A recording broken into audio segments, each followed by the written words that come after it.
Welcome to Growth Sparks, the podcast for health and wellness practitioners and entrepreneurs. Here we dive into founder stories, strategies, and innovations of this dynamic industry.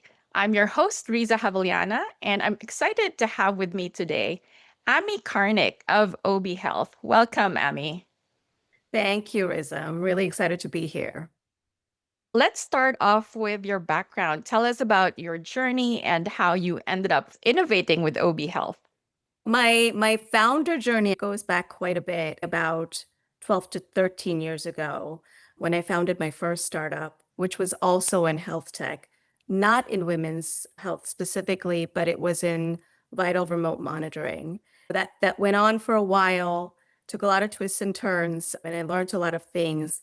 And after that, though, I joined BCG Digital Ventures. That's what it was called at that time. It's now called BCGX within the healthcare practice, where I continued to build startups, but for their corporate clients.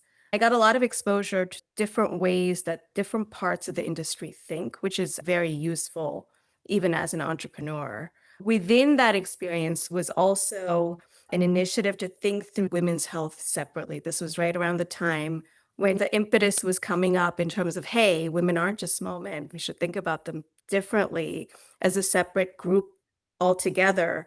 And so, of course, that applied to the corporate clients as well. Within that effort, I took a look at everything that was out in the market that women could use to educate and help themselves with self-management of their health. And what I found was a couple of things which were interesting. One was the technology that was available for women wasn't exactly up to date. It is 6, 7 years old. So it wasn't necessarily the latest technology that could give them as much personalization and self control as they could have. That was one thing. The second thing that I found was while there is quite a bit of activity in the fertility and pregnancy space, there is very little comparatively in the menopause space. Now you see companies coming up. You see, even in the provider space, more providers are educating themselves, delivering the care that women really need. But there is still very little compared to what exists in the rest of the market. So that's one place where I thought, and maybe in congruence with my own aging journey, I thought that was important. And the third thing that I found was women's health, it's a connected journey. It's not like menstrual health is one thing and then postpartum is another thing. No, it's quite connected. And this isn't my own thinking. This is how providers think about it too. Like when you have a symptom, oh, how have you experienced your menstrual cycles for the last 15 years? Because that sheds some light on how you're experiencing recovery for after pregnancy or how you're experiencing menopause, because they're all connected. But we're not necessarily either educating ourselves about it like that, and we're definitely not managing our own health in that fashion. And that's a hard one. I will give you that. But that's another big piece that doesn't quite exist in the market. So I knew these pieces were missing. I also know they're hard to tackle. But coming out of BCG, I was pretty sure this is what I wanted to focus on. And that's when Obie Health came about. That's awesome. You're certainly a pioneer in thinking about women's health as a continuum. We think Right, about us ourselves in stages as a teenager, as an adult, as a mother. But what you're Mhm. saying is think about your health as a continuum, and you're Right. helping women empower themselves through OB Health to take control, manage your health in that sense. So that's wonderful. So tell us more about OB Health. Again, it's really interesting. It's a new way of thinking about women's life stages. And you're certainly introducing something really innovative here. Obie Health delivers the Obie app. The Obie app is essentially a digital platform that covers primarily education and self management along the different parts of your life. It pulls a lot of the content from a place. We have a proprietary repository of content that's pretty deep, developed by clinicians. So it pulls all its data from that particular repository to educate the user. It's also personalized, as I mentioned, right? So a very small example is if your menstrual cycle is, say, 23 days instead of 31 days, how you navigate your fertile window is very different, right? So Obie kind of takes cognizance of that to help you navigate each day in terms of your fertile journey and how you could optimize your chances of getting pregnant. The Obie app, and it's actually live on the App Store right now, so you can download it. What you'll see right now, it covers menstrual health, fertility, and pregnancy management. And very soon we'll be coming out with a menopause module as well. Essentially, it's personalized in terms of the insights it gives you, the guidance that you get, the articles that you see, so expert content that you see. But you can always search for anything else that you want. The other thing it has is an AI assistant, which is a completely unprompted AI assistant. So you can type in any question in any form, and it will pull from our repository of expert content to give you a response. Not only that, it will take into account what you have actually recorded in the app to give you the response, right? So if you're asking about fatigue and you're in your 23rd week, it's going to give you a very different response than if you're in your 10th week, because it has to be nuanced in that way. That's the overview of Obie app. How long has this app been in existence? The current version has only been around since July. It's on the App Store. It's also on Google Play. You can download it for Android as well. Do you have any stories to tell yet? I know it's still fairly new, but are there stories of how people have been using it and getting results from the app itself? It's fairly new. I have heard anecdotal stories, but I haven't necessarily collated them. The interesting part, though, is while we were building it, because we ran sort of very, very large surveys to get a sense of what kind of features would be, preferable to people, what they will likely use, what they will not use. That threw up some interesting results because it's not that women are completely unfamiliar with apps like this, right? They do use them. But some interesting things that came up were, for example, in the fertility piece, women didn't actually want to share things with their partner, which I was Mm. really surprised about. Um, and I mean, I could see why that could be. I've been through the fertility struggle myself, so I could understand that. It's not something I would have necessarily put down, but those surveys and then subsequent conversations with women have been extremely enlightening. And I think the app is reflective of all those experiences. Same thing with menopause. It's not out yet, but the stories I've heard, the one thing it makes clear is this journey is as varied as it gets for every woman. And therefore that that informs sort of how you create um, digital products, which is it's not one size fits all. And now technology has the advantage of actually really personalizing these journeys for each person and their concerns, their journey and their past experiences. This is great. Obviously, you cater to women, different stages. Who would you describe as your ideal customer?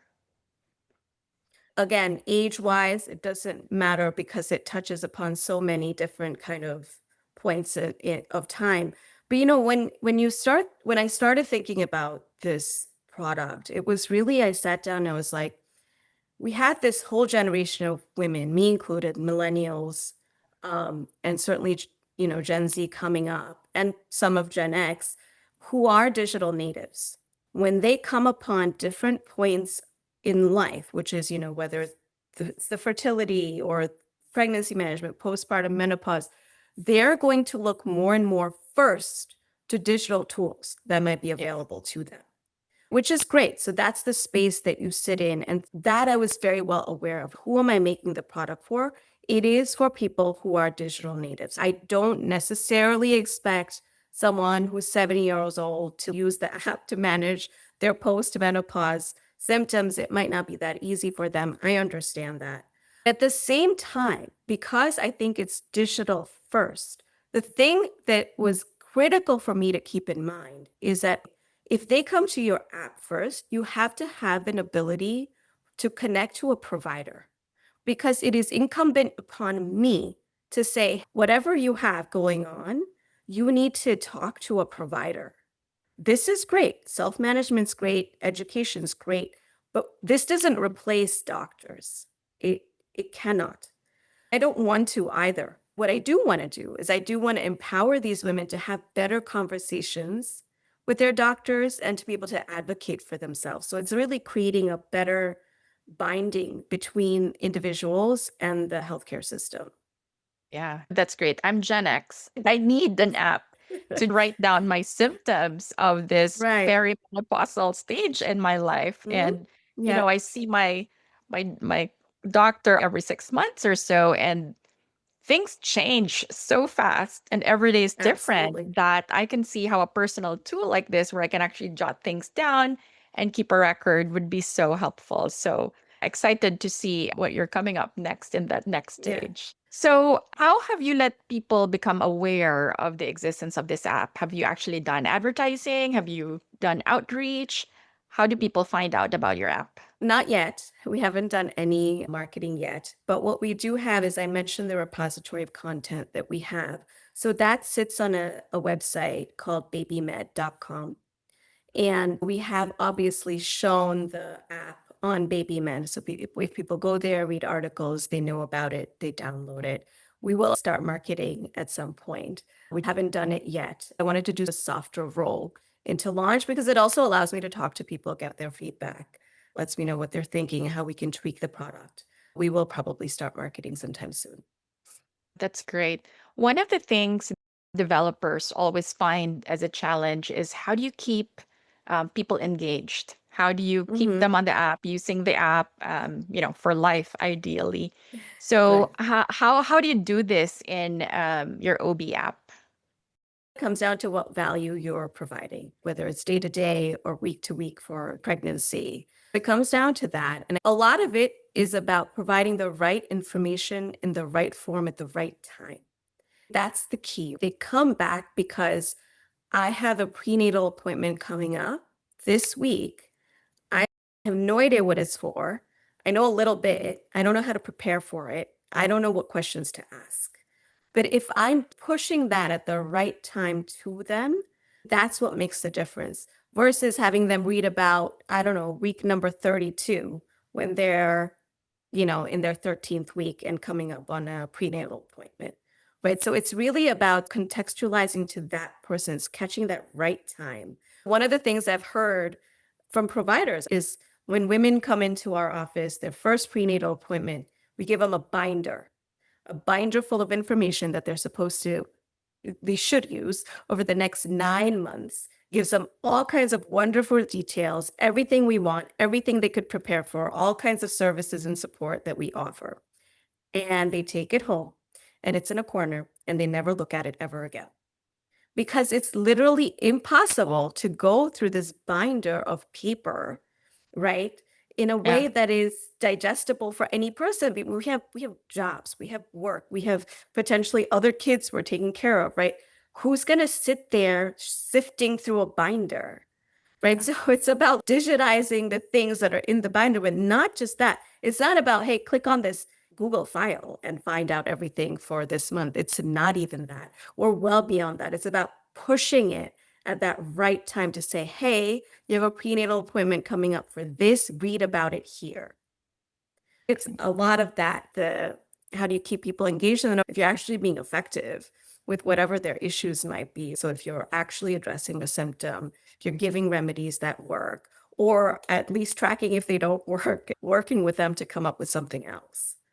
Yeah, that makes a lot of sense. And the fact that you're personalizing things, you have the triggers that can Hmm. prompt the next engagement to keep that sustained use of the app, which is amazing. And it's needed in Yeah. this space. People are hungry for information that's just right there at the right time. Let's talk about your business priorities in the next 6 months. Are there things that Yeah. you're focused on in terms of growth? In terms of business, we do have a plan to start marketing soon. The focus is on really growing the DTC side of the business. The other part of it is that provider connect to me is really important. I am already talking to a number of providers to see how we can make the app useful for them as well as their patients. So that's a big part of the effort. I don't think any health tech business can exist today without a B2B component. That is obviously a very big part of what I'm doing as well. The priority in that is trying to get as many physicians to see the app, use it, and tell me what they would like to see in terms of making it more uh, useful for them going into the future. That's awesome. Speaking of the future, if we were to zoom out and look at the wider health and wellness space, the landscape platforms in this space, Mhm. what trends do you see and how do you see this industry evolve? So, one thing that we are already seeing, I think, is finally the provider side of the business is coming around to the technology piece. It has a lot to do with, I understand it's a sensitive space. It's hard to change a process without knowing what the impact will be on outcomes. Also, they have a hard job, right? It's been slower, but I think providers and systems are finally coming around to say, yeah, we can use these tools that exist out there to complement the services that we're offering or in some way enhance them, particularly when it comes to, I think the one piece that is still missing and that even providers grapple with is how do you interact or take care of the patient when they're away from the point of care? Right. And that missing gap hasn't quite been filled in for anything, not in any therapy area has it been filled. And that's a big part of what providers are looking at, besides, of course, the efficiencies within their own systems and their own offices. In terms of patient interaction, that's a big piece. And you're going to see more and more tools come about to help with that. The other thing that you're definitely going to see more of, and you're already seeing, is things are gonna be a lot more data driven, which is very useful, right? I mean, of course, can't generalize, but the truth is when your data set, the quality of it goes up and the quantity increases, the specifics you can get out of it for your specific patient are better. So there's going to be a lot more sort of input of data, not just in treatment, but also in sort of drug development, things like that. So you're going to see a huge push forward in that direction. And then, of course, me being in the space that I am, I really do hope this is now the time for women's health, right? I think the time has come. We're finally, first of all, acknowledging that there is life after, 45. Right. And that there are women and they need to live well and live life to the fullest at that point. And I think finally, women like me and you were taking it into our own hands to say, yeah, let's develop something that helps us. Right. So I think that time has come and you're going to see the development, not just in digital health, but also more participation from the provider side, from the pharma side, and other health organizations in terms of the ones that develop supplements, devices, whatever you have to really help women throughout their life, but particularly in this part that has been ignored for so long. Yeah. You mentioned that practitioners have been more open to technology. Would you say that that's been a bottleneck in like giving people more awareness about tools like these? I don't think so. It hasn't been a bottleneck only because entrepreneurs have gone around it. They've gone direct to consumer. There's nothing wrong with that. That's fine and that's worked. It has helped people as well. So there's nothing wrong with that, but that connect has been missing, right? So Mm. now we need to bring it back and form it so that it is a full experience. You don't want to go to a provider and say, look, I tracked all this, and they're like, forget that. That's not something that's useful for me, or I don't believe in that particular app. That's the change that we're trying to get, basically. I love the value that you're delivering. Again, as a Gen X woman who sees the need for this, well done.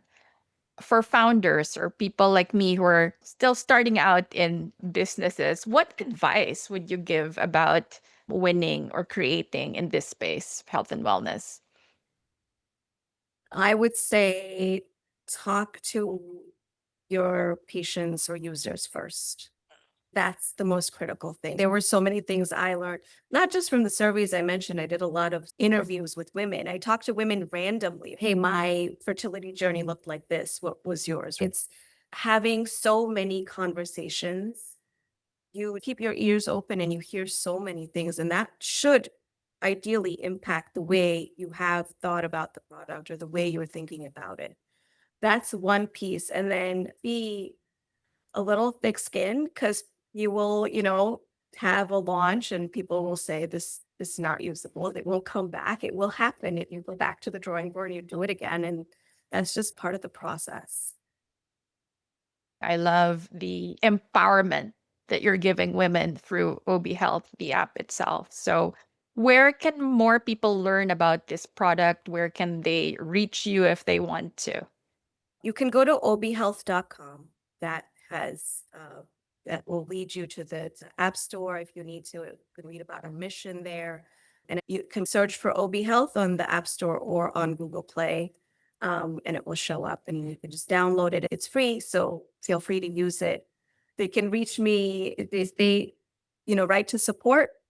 We will respond. That's awesome. Well, thank you so much, Amy. All the best with Obie Health and the continuing journey. It's been a pleasure to have you on the podcast. Thank you so much, Risa. And thank you for the work that you're doing.